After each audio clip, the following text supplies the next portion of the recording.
Kawabata Yasunari is famous for such novels as Snow Country, House of the Sleeping Beauties, Thousand Cranes. He was the first Japanese to win the Nobel Prize for Literature. What's also interesting is that in the 1920s, he was actually a modernist involved with the Shinkankakuha, the new impressionists. On the one hand, when people talk about Kawabata in film, they first talk about, Page of Madness. It is precisely a film about psychology, about impressions, about the sensation of the world, and using the cinema as a way of trying to renew perception of the world. Whether Kawabata really works as a film theorist or not, I'm not quite sure, but nonetheless, he is just one of many, many intellectuals who, from the 1910s on, are thinking about cinema or trying to confront the challenge that cinema is posing.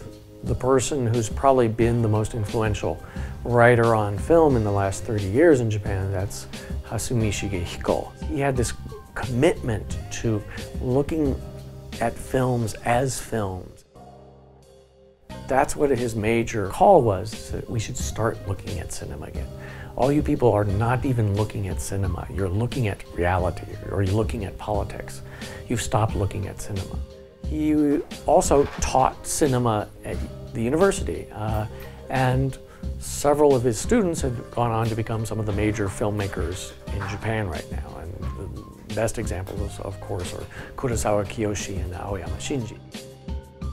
So you have this very successful Japanese cinema that in some ways really has no or very little relationship to a kind of vibrant thinking or rethinking of what cinema is. And unfortunately, I think that reflects the fact that Japanese film criticism has really been suffering over the last, especially 15 years or so. This is reflecting in some ways not only the approach of the major studios in the film industry, but almost also, I think, of the government when it itself is trying to support new media or cool Japan, that all these industries or government agencies really all they want is an obedient